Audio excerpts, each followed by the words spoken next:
Welcome to SORMAG's Writers Cafe, where we share the real writer's life over a cup of friendship, sprinkled with laughter and wisdom. My name is LaShaunda Hoffman, and I'm your host. This episode's sponsor is Using Canva for Book Promotion Video Series. Have you wanted to try Canva.com but didn't know where to start? LaShaunda Hoffman created a series for you. Inside the series, you will learn the basics of Canva, how to create a biographic, a quote graphic, a book blurb graphic, an animated graphic, and bookmarks. These are graphics you can use to promote you and your books. This video will take you step by step to help you create your own graphics you can use daily. Check the show notes for the link to the Using Canva for Book Promotion video series and start creating graphics like a social butterfly. Sitting at the cafe today with me is Avalon Brown. I just lost who I had with me. Judge Lloyd. Welcome, ladies. Welcome. Thank you. Welcome. Thank you. All right, so we are going to start with Avalon. Please tell us a little bit about who you are, what kind of books you write, and give us an excerpt. Okay, so my name is author Avalon Brown, and I live in New Jersey. I grew up in Newark, New Jersey. I'm a registered nurse. I've been a nurse for 39 years. I am an infection preventionist. I write children's book. At the moment, I'm writing children's book. My first book was a memoir. I also have a bibliography, and I'm a co-author of 2 anthologies. And I have 6 children's books. But the book that I am talking about today is my latest book that was launched on Saturday, and that's called The Church That I Loved. This book was written about one of my grandchildren because all of my children's books, I have 7 grands and 2 great-grands, and all my children's books, each one of the grands will be a character or a character in the book. So this latest book is one of my granddaughters who's about 9 years old, and she loves church. So ever since she was small, she always sung a lot of gospel songs. Her favorite song when she was about 2 was Break Every Chain. Every time she hear that song, she's so animated around the floor singing this song. So I wrote this book regarding her, going to church, and her mom's taking her to church, and she's enjoying the church service. So I kind of structured the book around the way we have church service at our church because I do love church. I am a faithful servant of God. That is my life. The 99% of my life is church and serving God. So the book, is based around her, and this is her first time going to the church, and she loves what's going on. They're singing in the church, and I'm just going to read a little bit about what I wrote here. This is toward the end. The bishop was finished praying for the little ones that came up to get prayer. Then someone came around to the congregation with an offering plate. Mercedes' mother gave her $1 to put in the plate. Once they finished collecting the offering, it was time for church to be over. Mercedes looked at her mother with such excitement. Mercedes said, "Mom, I love this church. Can we come back again and again? I want to come back. Can you please bring me back?" Her mother said, "Mercedes, I enjoyed the church too, and I think we'll be coming back next Sunday."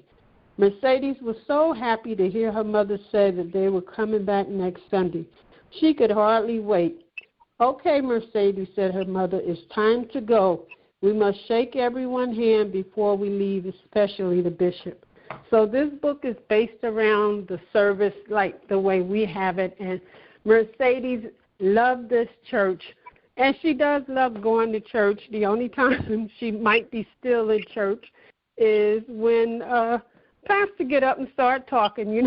Children have a tendency of starting to doze.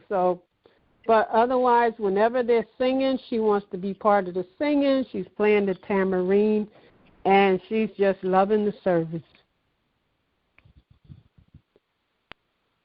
I love that. So how do your grandkids feel about being inside books? They love it because what I'm doing with the books is I take something that they like to do or something about them, and that's the type of story that I write with them. So they all love, when I did the first book, it was because a teacher, I met a teacher at an expo, and she said, because you're a nurse, you should write things that have to do with your field and write some children books. Maybe you can get them into the schools. So the first book was Mommy, Why Do I Have a Cold?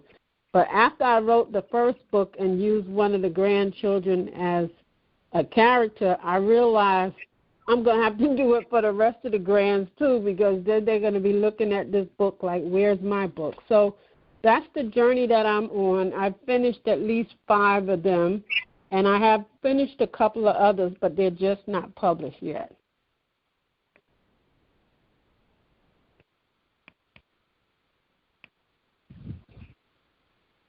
That's good. That's good. My daughter is having our first grandbaby, and I think I want to write a book for him or her one day. So I love that. Thank you. You're welcome. Judge Lloyd, you ready to give us a spiel? Yeah, I'm giving you a spiel from Detroit.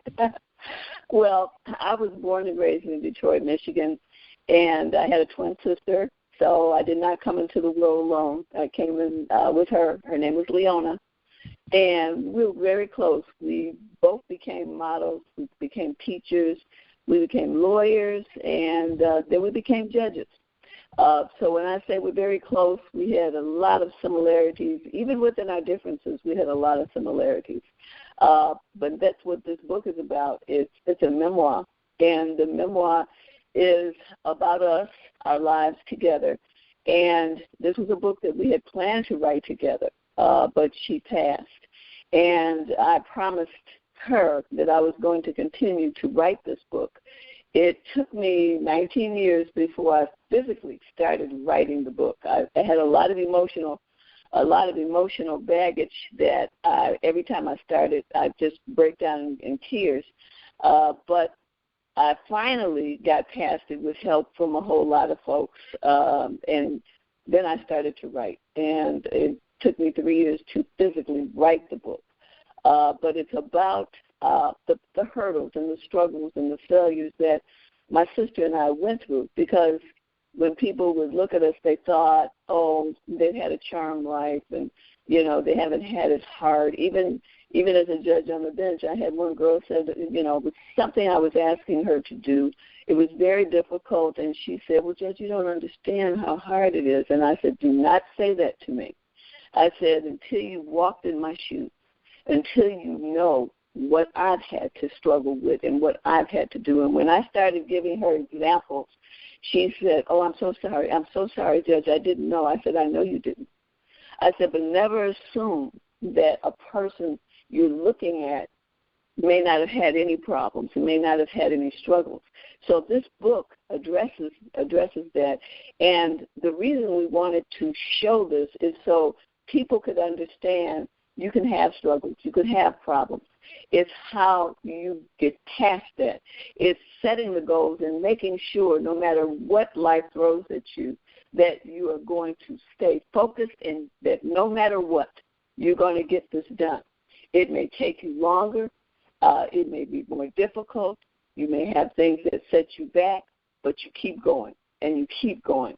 And that is what this book is about. It's about overcoming obstacles, because life is going to serve you up some lemonade. It's just that simple. There's going to be bumps in the road ahead of you. But I don't want people to quit because things get difficult. I want them to hang in there, because if they never know how close they are, and if they quit, they'll never know. They'll never know. It could have been right around the corner. But they have to understand that things will work out for you. God will place people in your life that you don't know. He will have a path for you that you don't know that you're going to go down, and you don't know the help you're going to get because you don't know who these people are. But they're going to be placed there. But you've got to hang in there. to have this happen to you. And that's why I wrote the book. And the feedback, and it came out in August, and the feedback I have been getting from a lot of the written comments that I've seen posted was that it has inspired people to look at themselves and say, I can do better. I can do better. I can challenge myself again.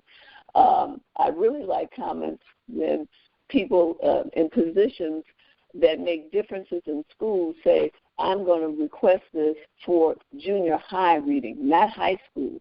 He said in college, I want to catch them before then. He said, because this will set their path. He said, because another lady who was a Bay manager said, I'm giving this to my daughter. It's her first year in college, and this is going to help her with everything that you all have been through. She said, this will have an answer for her no matter what it is that she hits. So that's why we wanted this book written, and that's why I continue to keep that promise to my sister, to make sure that it helps people out there and it inspires them to go on beyond anything they thought they could do. I want them to dream a bigger dream that they think is even possible and aim at it. Because if they do and they keep working, they will accomplish it. That's the purpose of this book. Yes. Are you going to read an excerpt for us? Sure, if you want me to. Okay. I'll read you. It's about maybe 2 or 3 minutes. Is that okay? Yes, please. Okay. In fact, it starts out, this is part of chapter 1, but it's at the very beginning, and it's called Back to Where It Began. It seemed to be a typical morning in my courtroom until I heard voices screaming through the walls of the criminal exam courtroom next door. Next, I heard sounds of large objects crashing. Not only was this highly unusual, but it was my sister's courtroom. I began to panic. I rose from my seat on the bench. I focused on my court officer screaming, "Go next door. Help my sister." My officer immediately ran out the door. The people seated in my courtroom were frozen in a state of disbelief as they looked at a panicking judge. However, I could not focus on them. I was worried about my sister, Leonia. What was going on in her courtroom? Was it a brawl? Was she all right? For a few seconds, a scary thought flew through my brain about an incident that had happened a few months earlier in my own courtroom. A violent physical altercation had nearly broken out following a murder exam hearing, and I had to just sit there and hit that panic button on the bench, which I immediately summoned 10 extra police officers to my courtroom. Was something like this happening next door? Often tempers flare in criminal courtrooms because of the nature of the cases heard in them. I could not hide my concern from the people in my courtroom. I stood up and told the people in my courtroom that my sister was next door and that I had to go check on her, and I would be right back. I thought, I can't let anything happen to her. Heads in my courtroom were nodding in agreement, and one voice yelled, "Go ahead, Judge." At that moment, my court officer re-entered the courtroom and yelled out, "Judge Lloyd." I turned around, stepped back toward my seat on the bench, and I said in a nervous and strained voice, "Yes?" He said, "Everything is all right. There are about 10 officers in there now. Your sister's fine." I stopped trembling. My racing heart calmed down. I slowly sat down in my chair. Even the audience in my courtroom looked relieved. My reaction to that event was second nature to me. From the crib to the courtroom, my sister and I were extremely close and protective of each other. Wearing a black robe was not going to change that. All right? I'll stop there. All right. Thank you. Thank you. Wow. Now I have a question for you, Judge. How do you feel now that the book is published? How do you feel about that? Well, when I first got it published, and I got a call, from the publisher, and it's like you go through a lot of rewrites and all of that, and a lot of emotion getting up to that point. I was excited, relieved, and excited that it was finally finished. But I was patient. I mean, I realized that I wanted it to be right, so it didn't matter how many times I had to change something or make something more. I wanted it to come across to the readers the way it was supposed to come across. So if I had to write that section 5 times, I'm going to write it until it becomes part of it. And that happened particularly for the part when my sister died. Writing that section, that was extremely hard for me. And I let another judge read that section because she was at the funeral. And she told me, you have to take me there. I said, well, what do you mean by that? And she said, I need to feel everything you felt. I need to know every thought. She said, because I watched you. She said, you rocked back and forth. And I said, I didn't even realize I was doing that. And she said, oh, yeah, you did. And so I wrote it, and I sent her the draft. And then she said, it's nice, but you didn't take me there. I said, okay, I'm going to write another draft. And so I wrote another draft. And then she called me up, and she said, this is better, but you haven't taken me there. I said, okay, I'm going to write it again. So this time when I was writing it, I started crying, and I sent it to her. And I noticed I didn't hear back. It was real quick. And so I then called her, and I said, did you finish reading it? And she said, yes. She said, oh, yeah, you took me there. She said, you took me there, and I haven't stopped crying since the time I started reading this. She said, I haven't stopped. She said, you took me there.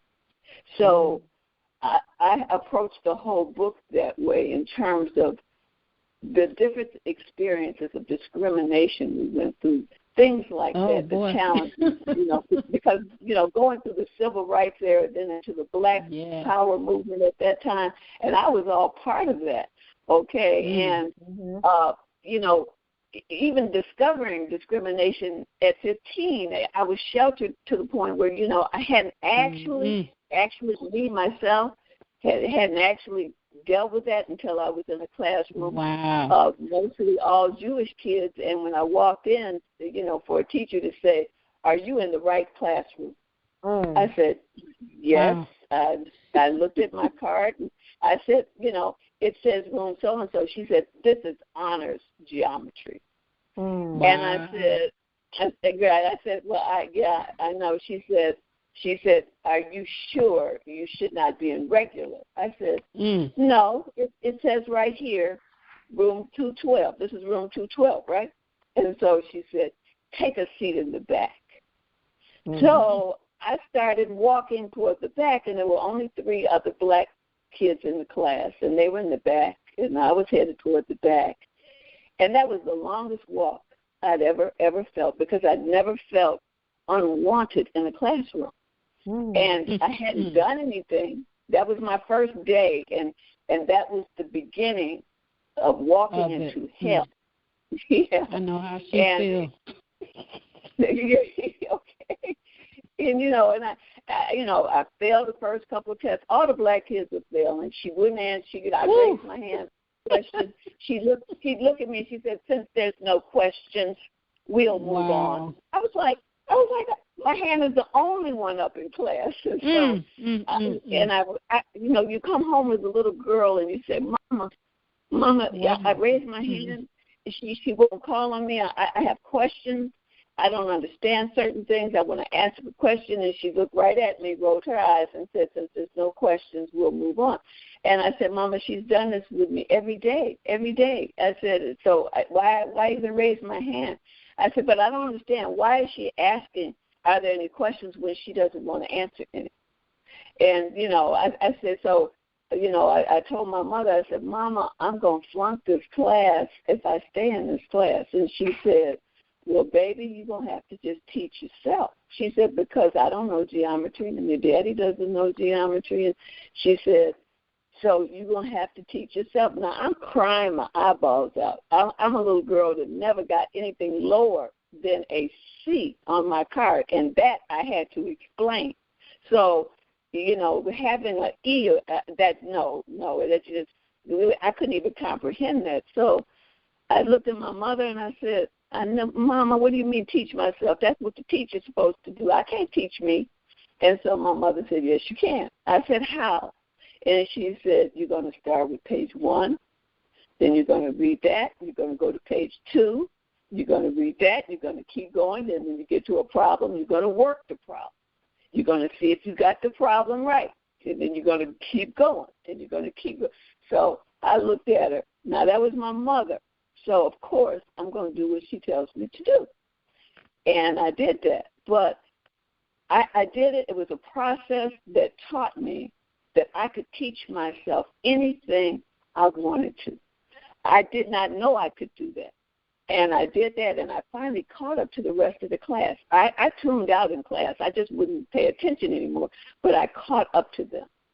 And I looked, and I told my girlfriend, I said, I understand it now. She said, how did you figure it out? I said, I taught myself. And the little girl looked at me, and then, it sounds kind of crazy, 2 little kids talking to each other. And but I had taught myself. And so the next exam, I got a B. And when the teacher put it on my desk, she rolled her eyes and said, relatively easy exam. I didn't care what that lady said. All I know is that I knew geometry. And from that point on, from the midterms, all of the grades, I had B's and B pluses. That lady failed me anyway. She failed me anyway. One boy said, well, at least one of us is passing. And when I saw my grade and she took the H for honors on my card and turned it into an R for regular. Wow. And I cried my eyeballs out. I had never been treated that way, and I hadn't done anything. I was just a little black girl in a classroom with 3 other black kids, and they all failed. And so, she had a meeting she was supposed to come to with my mother and the counselor. She did not come, said she was going to be out for the rest of the summer. And they told me the only person who can change your grade is your teacher. And then they said, so either you take it again, and then we'll combine the 2 grades so that failing grade won't be on your card, or you can just take algebra and it'll average out, but that grade will still be visible. I said, I don't want that grade on there. That will affect me going to college. I don't want that. I said, I know geometry. And she told me, well, then you'll get an A in the next class, and it'll combine, and it'll turn into a C on your transcript. I took that class. To make a long story short, I would finish the test in 15 minutes and watch everybody else sit up there for 45 minutes taking the test. And I handed in. The teacher looked at me. She looked at the paper. She graded it, and then she just looked at me. This went on for the whole semester. And at the very end, when she gave me my final grade, she said, she gave me my A, but she said, I knew early on you knew geometry. I just didn't understand why you were in this classroom. And I said, because I wasn't supposed to know geometry. Now, you got to know, in that section I wrote several times because I wanted my readers to know it put a fire in me to the point it affected my whole life. It affected me as a teacher. It affected me as a lawyer fighting for people, and it affected me as a judge, being fair to people and making sure that they had a voice. And I didn't care how many complaints I had from staff. That judge, why are you letting all these people talk, blah, blah, blah. I said, because sometimes even if they plead guilty, it's not the fact that the plea is given. It's that they want me to understand why they did what they did in the first place. They're not saying they didn't do it, but they want me to understand. And that means something to them, and I'm going to listen. So that's basically this book in my writing style. Wow.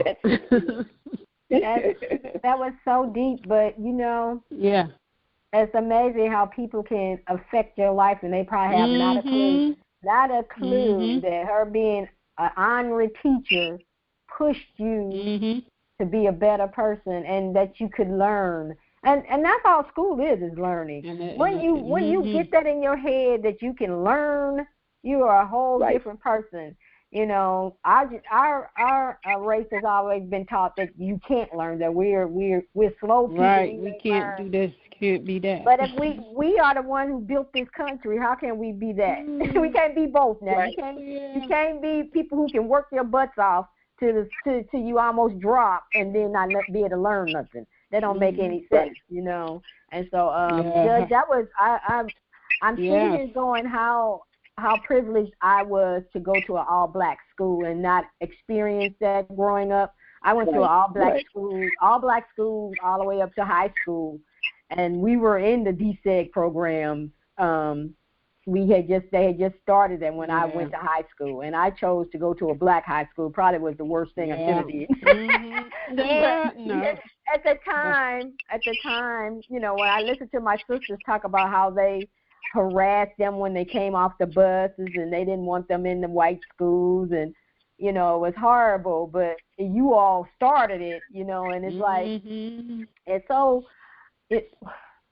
education is so weird because we have a generation that don't value it, and then we have a generation who fought to get us there. Yes. And it's, I hope they do read your story, because I'm sitting here thinking, man, I had white teachers, but they were there to teach us. I never had that experience. I did have one experience with one person who thought I was supposed to write what he wrote, but that's a whole different story. But her experiences sound like my nursing experience. Oh, wow. Yeah. That's what my first book is about, my experience as a nurse and all the struggles and prejudice and all that I had to go through. Because I started out in a predominantly, I can identify with her experiences, yes. But mine was in the nursing field. Her was in a different one. But I can identify with her. You see it ignorant all over. It's just not in one specific spot. It's, you know, ignorant people all over. Ignorant, jealous people is really sad that, you know, she's there to be a teacher. That's you called to be a teacher to help a student grow, and you're hindering them. You know, hindering them to the point where you don't even want to admit that they're actually learning. And that's a bad thing, because my parents always said Leona and I were smart. Okay, if we came in there with a car full of straight A's, and I expected my parents to say, "Oh, you're just doing a great job," but then, you know, my father looked at my car and he said, And I said, "And he's not going to say nothing else." He said, "You're supposed to be smart. I'm smart. Your mama's smart. You can't be nothing but smart." That's it. That was it. That's all you get. That's all you know. And so when you got parents that keep telling you, you know, they that's about the praise you're going to get, but it reinforced that I was smart. I was smart. I was smart. So later on in the book, when I tell you about a lady who I was working as an undergrad, but I was a typist and, you know, as a student assistant. And when she said, "Well, when you're about ready to graduate, what are you going to do, Leonia?" And I said, "Well, I'm going to be a teacher." I said, "But I'm also planning to go to law school." And she says, no, that is really hard. She said, "My son is in law school." She said, "Now, teaching, that's good for you. That's good for you." Now, this was a white woman. She said, "That's good for you." She said, but being in law school, that's totally different than undergrad." I said, "Yes, I know." I had friends that were in law school, so I knew it was hard. But she told me, she said, "But I think you should just stick with the teaching." I never forgot that. I got angry. And I said, now remember, I'd already had an introduction to discrimination when I was 15. Now here I am about to graduate college, and I got this white woman telling me that I'm not really smart enough to be a lawyer. Stick with the teaching. That's good for you. And then I looked at her and I said, "I'm going to law school." That was my last statement to her. In the book, I say little did I know, 8 years later, our paths would cross again. I had finished law school. I taught 4 years, finished law school, and that was 8 years had gone by doing both of those things. But where I worked at, the art building, was right next door to the law school.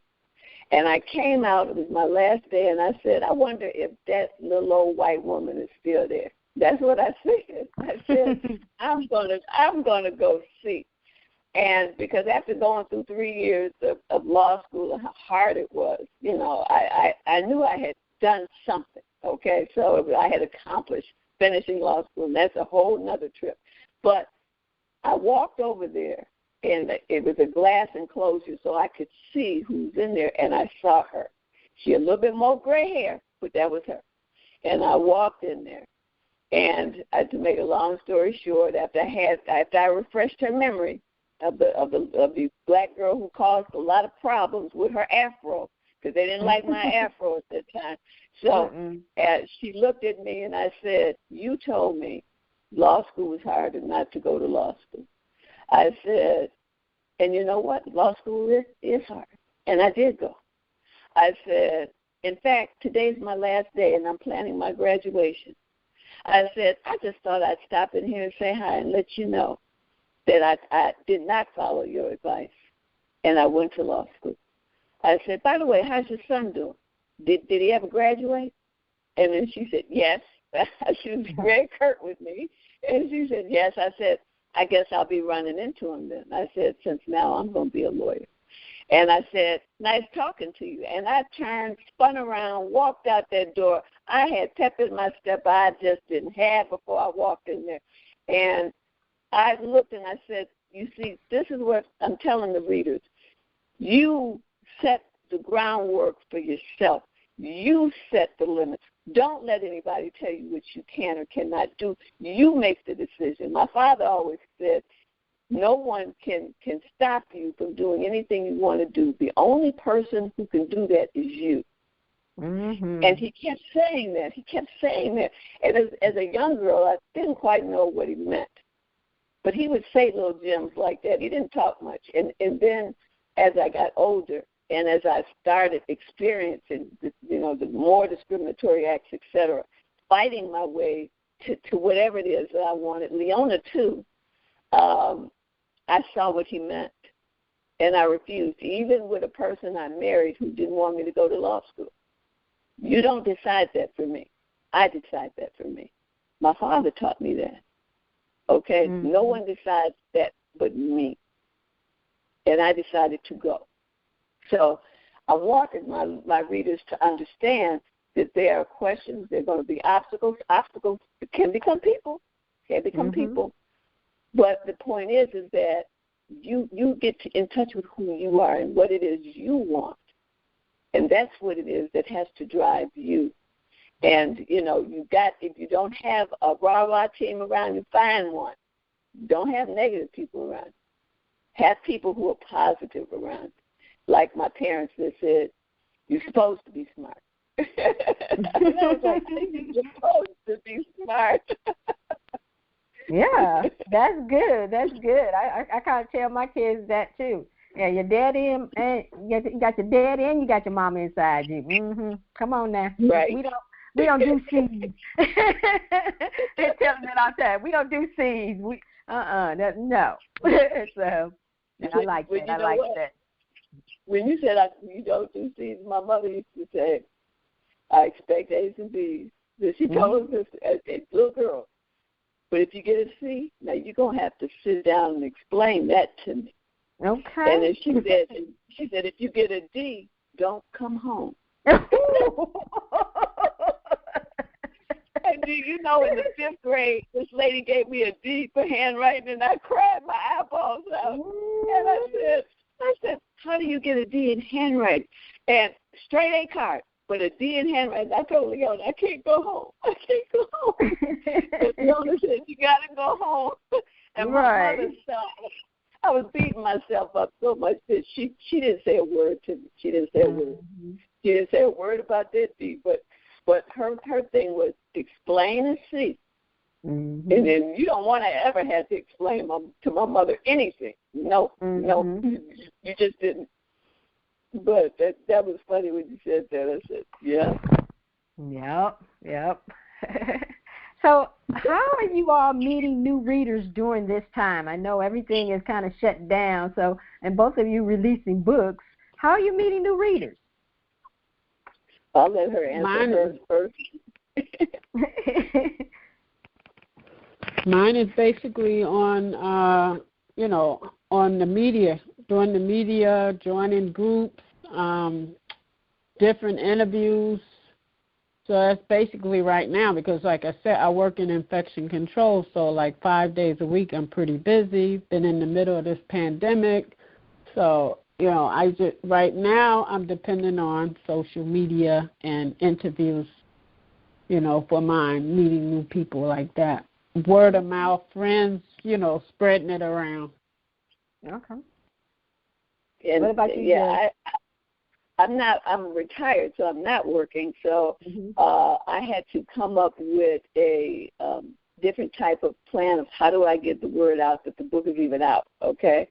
And, of course, social media. I had joined Facebook. I had an entertainment lawyer in L.A. set up all this stuff initially for me so that I began to get people who were friends for the first 2 years while I'm busy writing, right?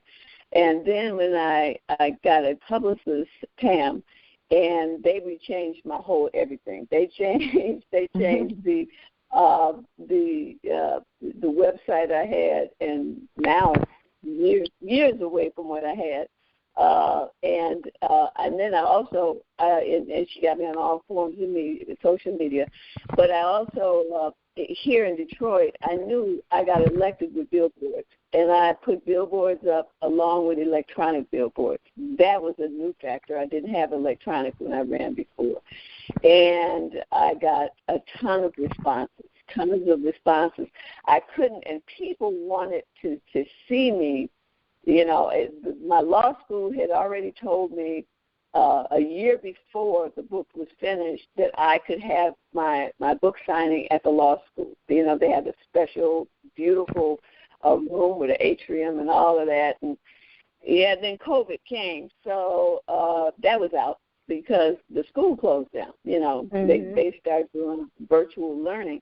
And so how they call it now, you got to pivot, you got to change. And so I started getting on a ton of podcasts, et cetera, putting it out there. And then I got a lot of feedback. And I said, I told Pam, I said, I got a check in the first quarter from the publishers. That's pretty good. And so she said, yes. That's excellent. Well, this is my first book, so of course I didn't know, right? And she said, yes. She said, because the percentage you get is so small that normally they don't send you anything, Right. And so she said, she was very, very happy. But again, it was the different forms of media that I used to get the word out, and that was the two different types of billboards that were all around the city of Detroit. And I'm sure my city supported me. That's probably why I got a check. I got a couple of them, in fact. But, it was being, so that people can see other places what the book entails. And it really amazes me when people say, push me. I met relatives in Facebook that I had never met before. And I think this little girl was a third cousin of mine, and she said, I read your book. She said, and she realized that she's like a third cousin. And so she said, I'm going to go back to college. She said, I've made up my mind to go back to college. She said, thank you for writing this. I needed this. That spoke volumes to me. When someone says, I'm looking at this and I have to repurpose my life. And I'm looking, they said, when I read this, you made me feel I can do anything. I can do anything. And the whole thing is that you can. And I wanted them to understand it's about focus. It's about planning and knowing that you can. Every time my sister and I did something, it's not that we had done any of this stuff before. You know, we helped get an artist all the way up to platinum status and do a multi-million-dollar deal from that. Had we ever done it before? Absolutely not. Absolutely not. But you could not tell us that we couldn't do it. You could not tell us that we were not smart enough to figure this out and push them out from nowhere, obscurity, into being top artists that moved Prince's from Purple Rain. And I know everybody know Purple Rain. But Prince had that with his movie. It was number 1 for weeks. And when their song pushed him down to number 2, they made headlines. They were on television. They were on Entertainment Tonight, etc.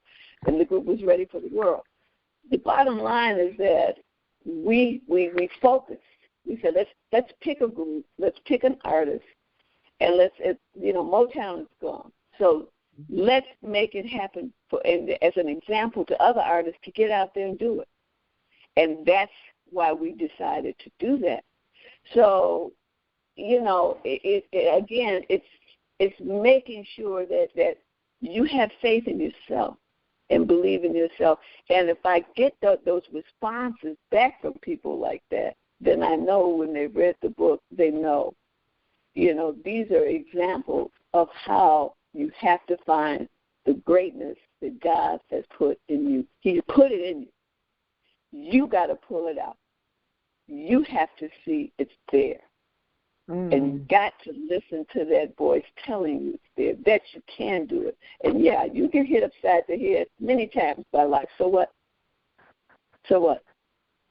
They told me when I ran for judge, I ran against 10 incumbents, 10 incumbent judges, and people told me I was crazy. And they said, people don't win against one incumbent, let alone 10. Are you out of your mind? And I said, all I know is I know why I want to run. I know what kind of judge I want to be. And I know I'm going to use the law and the bench to change the lives of people to make them better and not worse. And to me, that overrode any impossible situation I was entering into. I believed in myself. And I believed if I could promote artists from obscurity to stardom, I could promote me into this position. And you couldn't tell me anything different. And I campaigned my behind off. I campaigned and campaigned and campaigned. And when the next morning the promoter we had called, he said, "Is Judge Lloyd in?" And my sister said, "What did you say?" And I was getting ready. I had my bags packed to go. I was going to an entertainment conference for entertainment lawyers because that's what we did. And then she hollered and screamed and pulled me up out the bed and jumped around. And she said, "You won. You can go up against the odds. It doesn't matter. You have to believe in yourself and know that there's a path. If God wants you on that path, can't nobody stop you. Can't nobody stop you." So, man, you need to hit all the schools. All the schools, they need to hear you. I'm like all over here motivated, ready to just go all over here and do everything. I'm like, wow. And that's, I can't wait till this is over with. I did get my first shot, so I get my second shot this weekend. But when this is over, because I've been asked to come to schools already. I've been asked to do schools, and I said I will as soon as this stuff is over. Because a lot of people that bought the book wanted me to sign. Some people even mailed them to my house for me to sign this book. And I did. When I wrote, I gave a book to my heart doctor, and I wrote in it because once my sister died, and my other doctor wanted me to go to a heart specialist, and then my girlfriend said, "Then this is the man to go to. He's the best." So I went to him, and I've been going to him ever since for almost 20 years now. And so when he read that book, he never met my sister. When he read the book, he felt he met her, and he said, "I wish I would have known you all. But I can tell you for certain she would never have died from that had she met me." And I said, and I believe you. I believe you, because when he first met me, he said, look, my job is to keep you alive until you're 90-something years old. And he said, and I looked at him and laughed. And he said, and that's my job.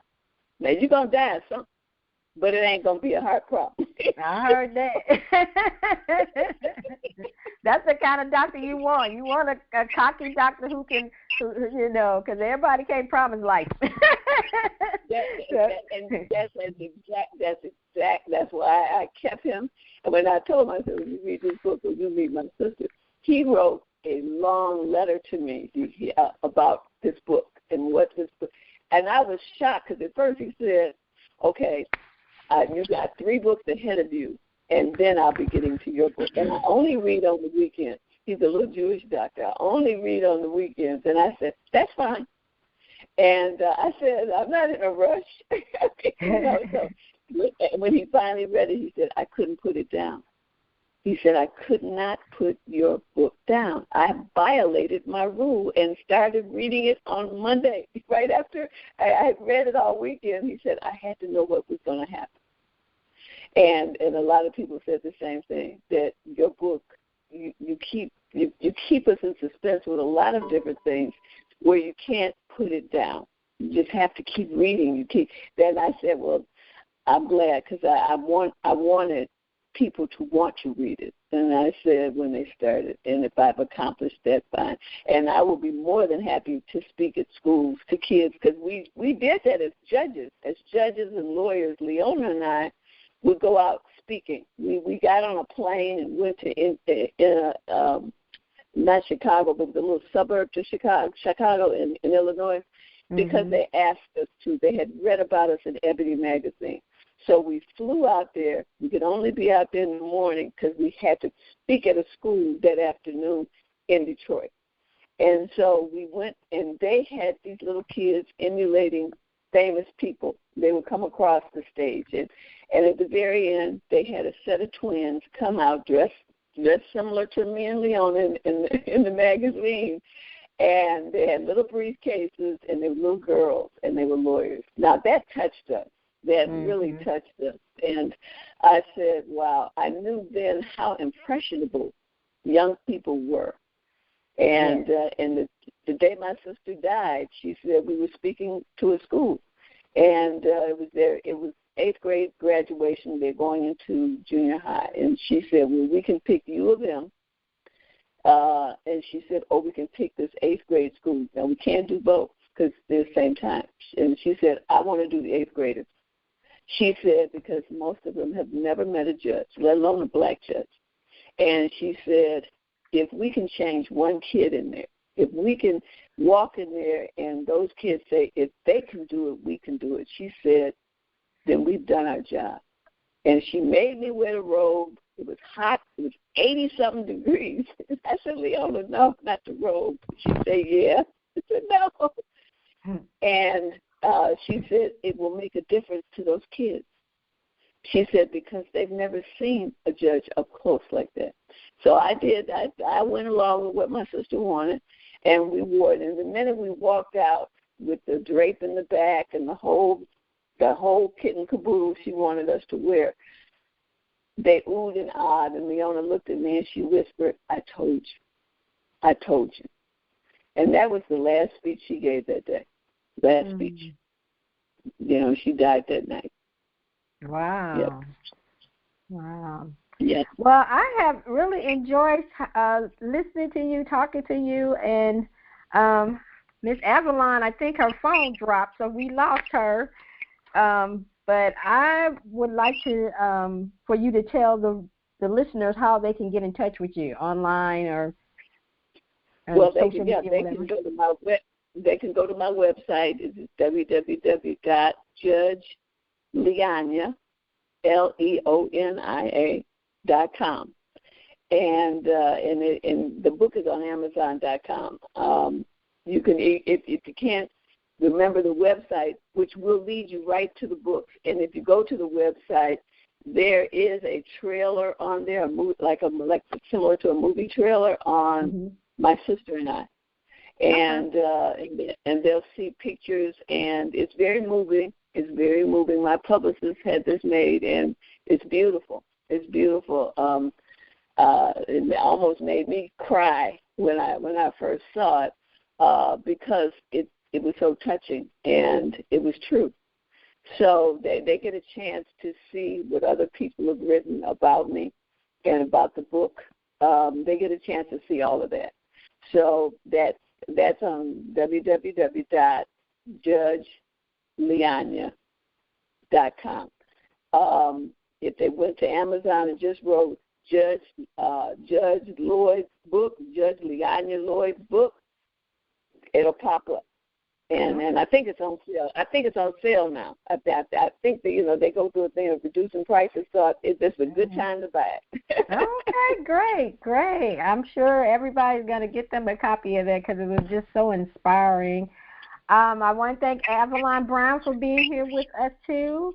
I will have her links in the show notes so you can find out how to find her online, too. I want to thank our sponsors, Using Canva for Book Promotion Video Series. Check the show notes for the link to purchase. I want to thank you, our listeners, for taking time to listen to the podcast. If you learned something from this podcast, make sure to share it with your community. If you would like to be a guest on one of the podcasts, contact me at onesormag@gmail.com. I have one last question for you. Have you promoted your book or business today? If you haven't, go showcase your wings. Somebody needs what you have to offer. This is LaShaunda Hoffman, and I will see you on the next.